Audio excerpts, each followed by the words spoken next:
இந்த உலகத்திலேயே அண்டர்ரேட்டடான விஷயம் நீங்க எதுன்னு நினைக்கிறீங்க?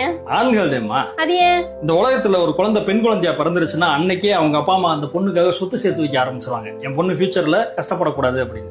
ஆனா அதுவே ஒரு ஆண் பிள்ளையா பிறந்துருச்சு அப்படின்னா அங்கிருந்தே கடமைகளை சேர்த்து வைக்க ஆரம்பிச்சிருவாங்க. என் பையன் என்னைய பாத்துக்கிறீங்க அப்படின்னு. ஸ்கூல்லயோ காலேஜ்லயோ ஒரு பொண்ணு ஃபெயில் ஆயிருச்சு அப்படின்னா அதிகபட்சமா என்ன பண்ணுவாங்க? கல்யாணம் பண்ணி வைப்பாங்க. ஆனா ஒரு பையன் ஃபெயில் ஆயிட்டா நீ மாடு மேய்க்க தாண்டா லாய்க்குன்னு பட்டத்தை கட்டுவாங்க. பொண்ணுங்க வேலைக்கு போறது இந்த சொசைட்டில நான் ஒரு இண்டிபெண்டன்ட் உமன் அப்படின்னு ப்ரூவ் பண்றதுக்காக. ஆனா பசங்க வேலைக்கு போனாதே இந்த சொசைட்டி அவங்கள ஆம்பளன்னே ஏத்துக்கிறோம். பொண்ணுங்க சரக்கடிச்சா பெண் சுதந்திரம், ஆம்பளைங்க சரக்கடிச்சா பொறுக்கி பையன். ஒரு பொண்ணு கல்யாணம் பண்றது லைஃப்ல செட்டில் ஆகிறதுக்காக. ஆனா ஒரு பையன் லைஃப்ல செட்டில் ஆனாதே கல்யாணமே பண்ண முடியும்.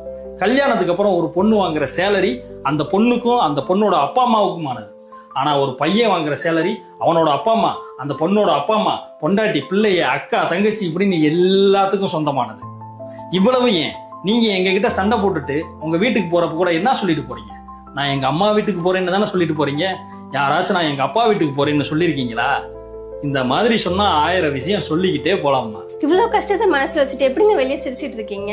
எங்க கஷ்டத்தை வெளியே காட்டினா நீங்க சிரிக்க முடியாம போயிருமோன்ற பயத்துல தேமா நாங்க கஷ்டத்தை வெளியே காட்டுறதே இல்லை.